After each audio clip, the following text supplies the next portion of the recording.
السلام عليكم. الحمد لله الذي هدانا لهذا وما كنا لنهتدي لولا أن هدانا الله. أشهد أن لا إله إلا الله وأشهد أن محمدا عبده ورسوله. أما بعد فأعوذ بالله من الشيطان الرجيم. بسم الله الرحمن الرحيم. السابقون السابقون أولئك المقربون. وقال النبي صلى الله عليه وسلم كان رسول الله صلى الله عليه وسلم يتخولنا بالموعظة مخافة السامة علينا. এই পরিস্থিতিতে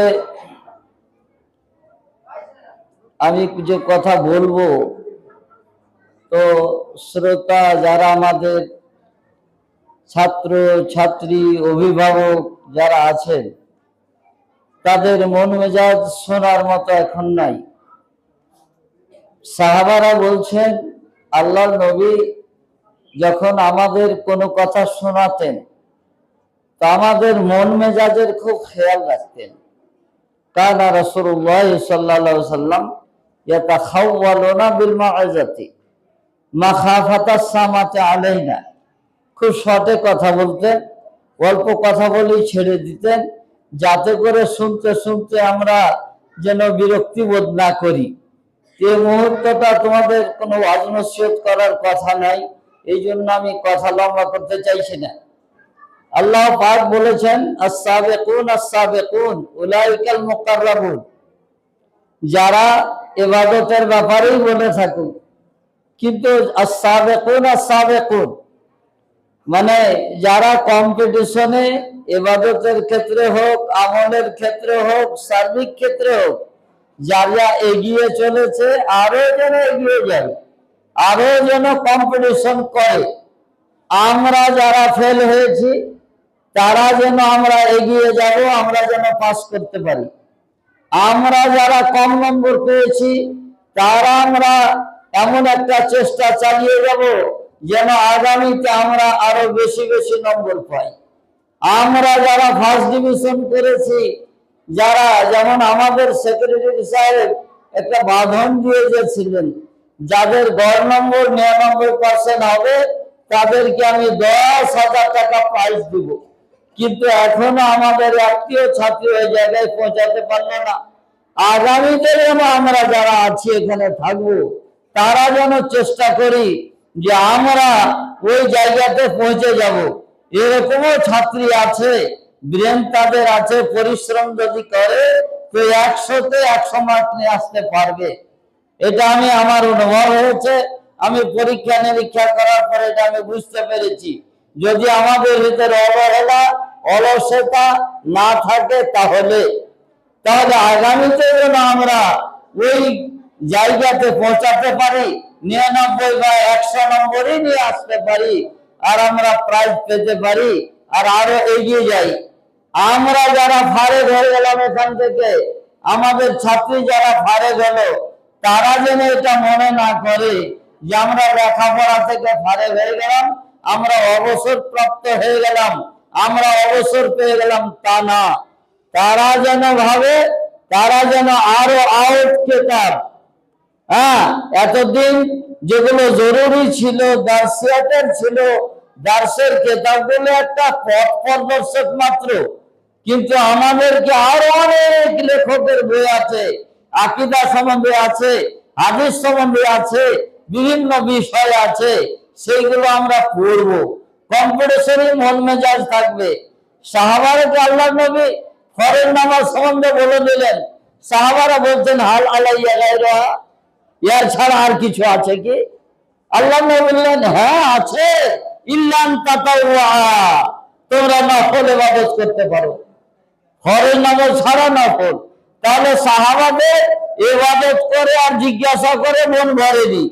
আর আমরা আজকে অবহেলা, আমরা একটু যে বিরক্তি বোধ করছি, তো আমরা যেন যারা ফারেক হলো আমাদের ছাত্রীরা, তাদের আমি উপদেশ দেব, তাদের আমি অস্বীকার করব, তারা যেন কি করে, তাদের নলেজকে বাড়ায়, তাদের জ্ঞানকে বাড়ায়, সেই ভাড়াটা হবে কিসে থেকে?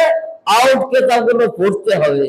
বড় বড় লেখকের কিতাব, ইবনে তাইমিয়ার লিখনি, আর সিদ্দিক হাসান খান ভোপালের লিখনি, আবুল হাসান আলী নাদবির লিখনি, যারা এইগুলো পড়ে তারা বইগুলো লিখতে পেরেছে। তোমরা নম্বর নিয়ে এসছো, এটাই যথেষ্ট নয়। নিজের নলেজকে বড় করতে হবে, নিজের ভিতরে বিকাশ নিয়ে আসতে হবে। এই জিনিসটা যেন আমাদের থাকে, আর আমরা যেন কি করে পারি, ঠিক দিনের উপরে কায়েম থাকতে পারি। আমরা এখান থেকে তোমাদেরকে বিদায় দিচ্ছি।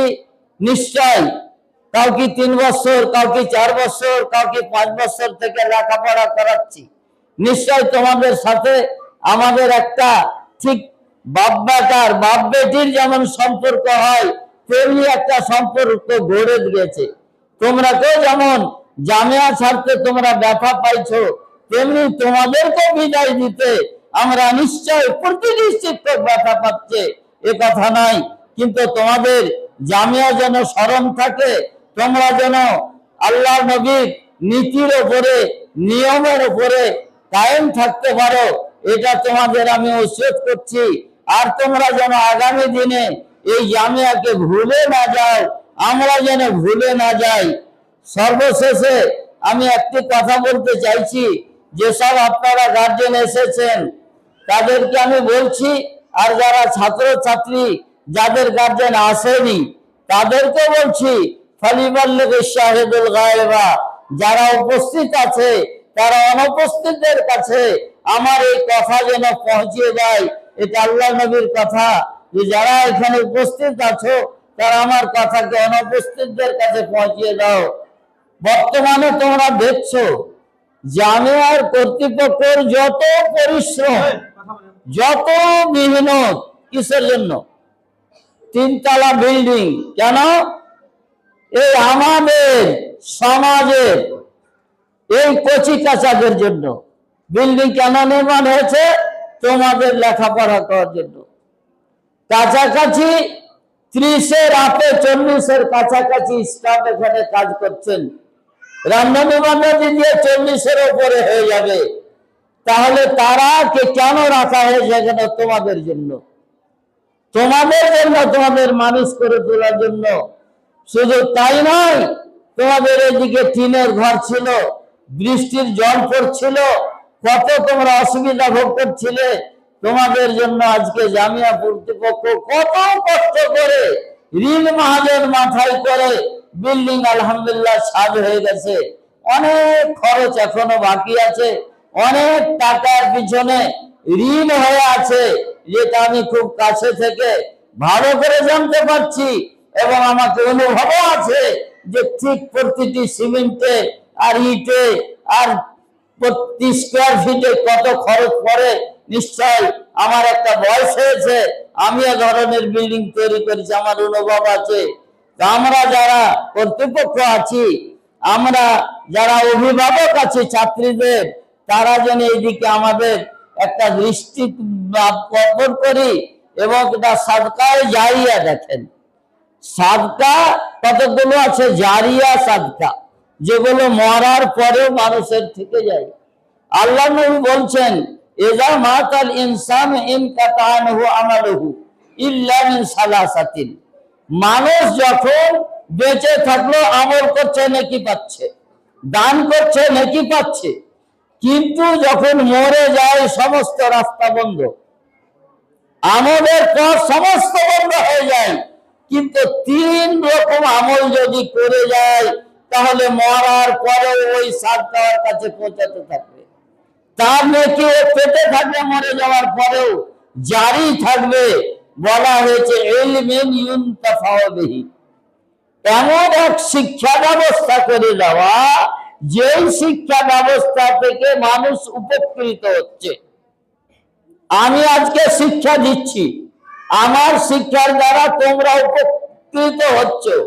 ইনশাআল্লাহ আল্লাহর কাছে আশা রাখি, আমি মরে যাওয়ার পরে আর নাকি আমার কবরে পৌঁছতে থাকবে। আও সাদাকাতিন জারিয়াতিন, সাদকা জারিয়া কাকে বলে? এর ব্যাখ্যা অন্য একটা হাদিসে আছে। 7 লোকের কাছে কি হলো, একটা কুয়া ফেলে দিল মুসাফিরদের জন্য, মুসাফির খানাকে তৈরি করে দিল।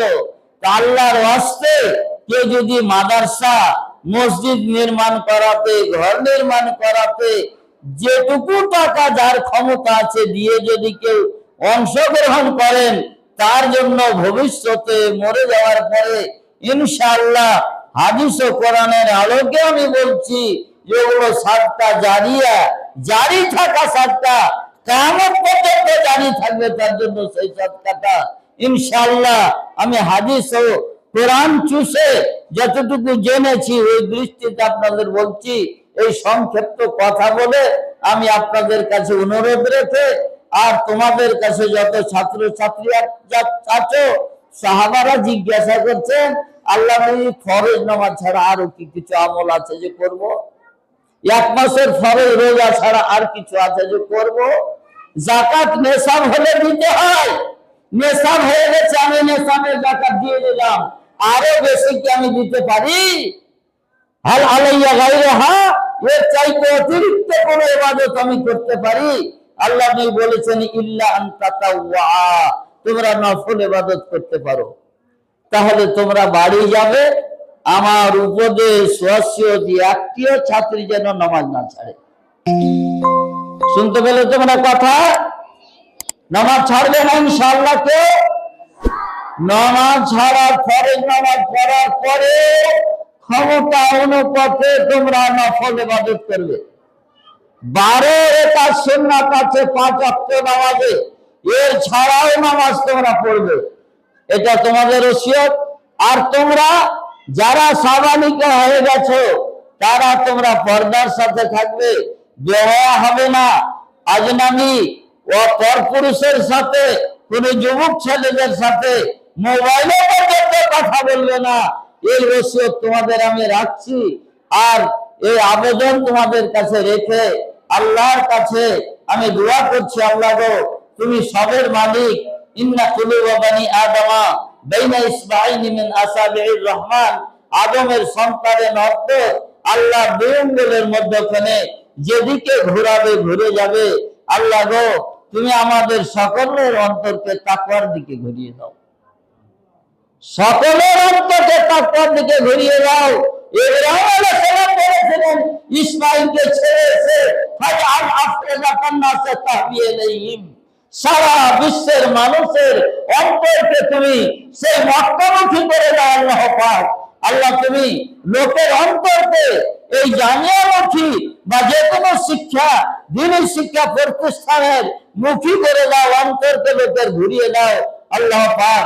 তোমার কাছে আবেদন রাখছি, আর আমরা সকলে জনের উপরে আমিন বলি। আল্লাহ তুমি এই ক্ষমতা, এই তাকওয়া, এই পরহেজগারি আমাদের অন্তরে দিয়ে দাও। আখির দাওয়ানা আলহামদুলিল্লাহি রাব্বিল আলামিন। আসসালামু আলাইকুম ওয়া রাহমাতুল্লাহি ওয়া বারাকাতুহু।